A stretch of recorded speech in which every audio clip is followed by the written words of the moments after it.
Hello students.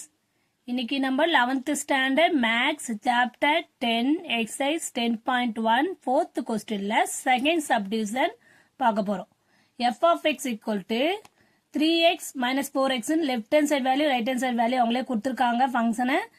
left hand sideல x less than 0 x greater than equal to 0 at x equal to 0 கொடுத்திருக்காங்க. ஓகேவா? very simple question மா. அதே same process தான். நம்ம left hand side எடுக்கும்போது என்ன ஆகுது, நம்மளுக்கு 3x, ரைட் ஹேண்ட் சைடு எடுக்கும்போது -4x. இது அப்போ x less than 0 x greater than equal to 0. இது லெஃப்ட் ஹேண்ட் சைடு, இது ரைட் ஹேண்ட் சைடு. இது தெரிஞ்சிச்சுன்னா நம்ம போதும், நம்ம ஃபங்க்ஷன்ஸ் ஈஸியா போடலாம். Formula எழுதிப்போம். f dash of x equal to limit x tends to x naught f of x minus f of x naught by x minus x naught. எல்லாருக்குமே நிறைய சம்ஸ் போட்டிருக்கோம். இந்த மாதிரி ஃபார்முலாஸ் எல்லாருக்குமே தெரியும்னு நினைக்கிறேன்.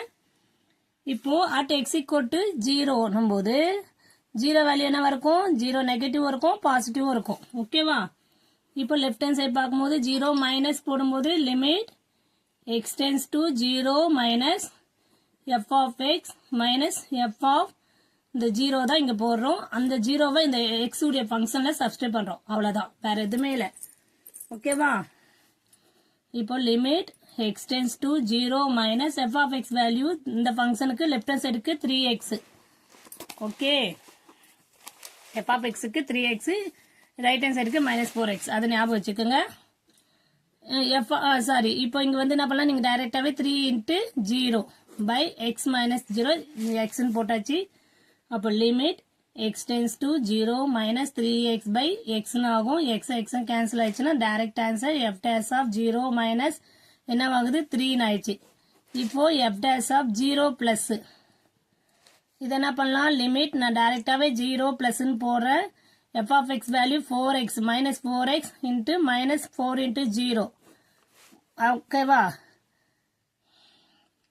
x minus 0 அது போடுறேன். Next limit x tends to 0 plus போடும்போது -4x by இது எல்லாமே 0 ஆயிடும், x ஆயிடும். x கேன்சல் ஆயிடுச்சுன்னா f dash of 0 பிளஸ் என்ன ஆகுது நம்மளுக்கு -4.